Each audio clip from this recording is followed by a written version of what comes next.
everybody in my comments, and I mean there were dozens of you here and on YouTube being like, well, what do you want the Democrats in Congress to do?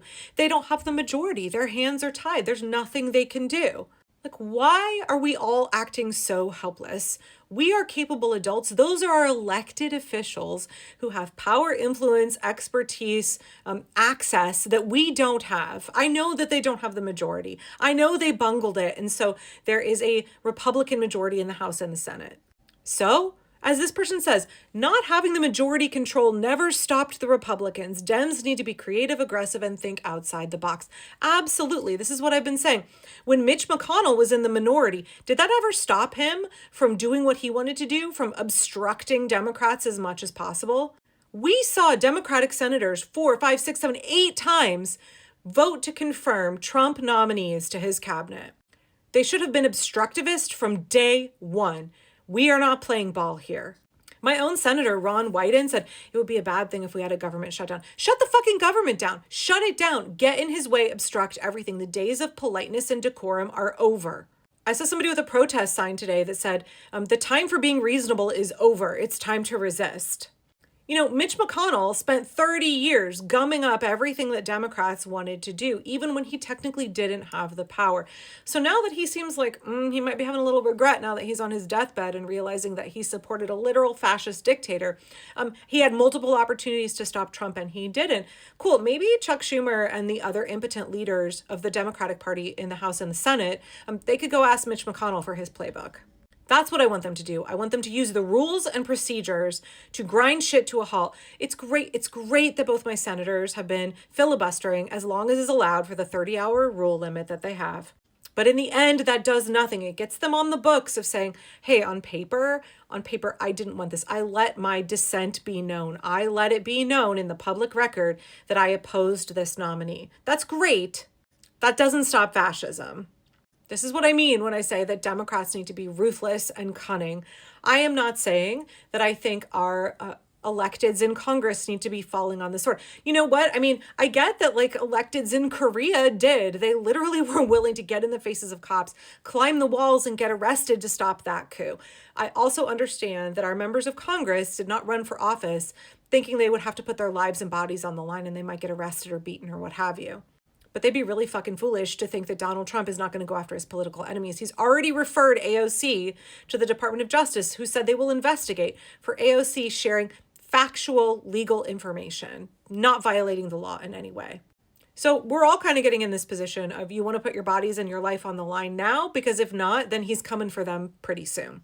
When we say get up to some good trouble, I don't mean go and ask the Yahtzee with the Band-Aid covering up his, probably like SS tattoo on his neck, ask him like, well, why can't we gain entry to the building? Are you going to be here all day? And he's like, yes. And then they're like, okay, I guess we can't get in. I know the doors were locked. I know there were armed chuds behind the doors, but then good. Then be banging on the doors, be calling the cops. Where are the DC police to let you in? You have a legal right to access that building. Why aren't you bringing law enforcement with you, Congressman? Why aren't you bringing the law enforcement to challenge? You have a right to enter that building. I don't know who that brown shirt was. He's not in law enforcement. He's just some Doge chud, probably some pardon proud boy.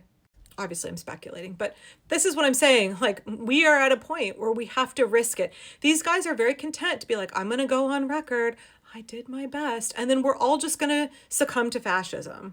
I wish I could convey to you the feeling from where I was in the hallway at our senator's town hall. And I will be going to my other senator, Jeff Merkley's town hall in Oregon City. I'll be going to that on Sunday. But I wish I could convey to you the sinking feeling of like, they're going to get on the record saying, oh, I followed procedure and I voiced my concerns, but they're not going to do anything to stop the coup.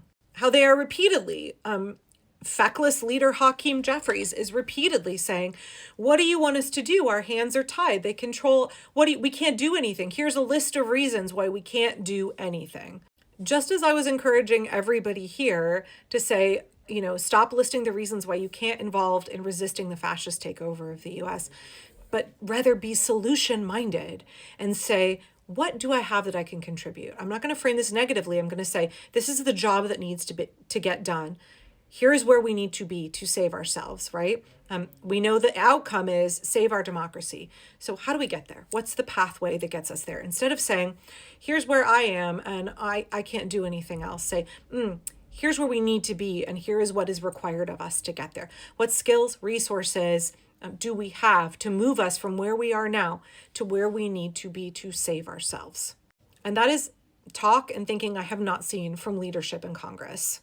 I've seen excuses and justifications for why they can't do more, rather than saying, I acknowledge this is what must be done to save us, that sliding into a fascist dictatorship is not an option. So let us strategize. We are all capable, intelligent adults, and folks in Congress have resources, access that we do not have. So they are that much more capable than we are to say, this is where we must go. So let's carve out the plan for how we get there. Let's be solution minded.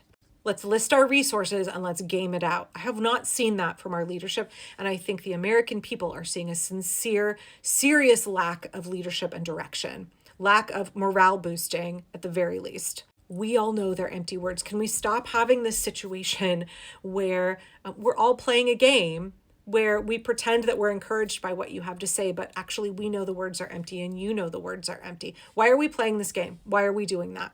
Don't tell me there's nothing you can do, because I watched Mitch McConnell do it for decades when he did not have the majority. I watched him fuck Democrats' plans 6 ways from Sunday for years. I want the cunning. I want the malicious compliance. I want the gumming up the works. I want the enemy of my enemy is my friend, right? I want all of that from Congress. I understand they thought they were signing up for less than that. Cool. I thought that I was living in a democracy and I'm not. None of us has to be born into this time, but this is the challenge that we are facing. So we need to be solution minded and say, how do we get ourselves out of this? What can we bring to the table? What do we need to summon up within ourselves and within our communities to get us where we need to go? I am waiting for Congress to demonstrate that kind of leadership. I'm waiting for them to model any of that.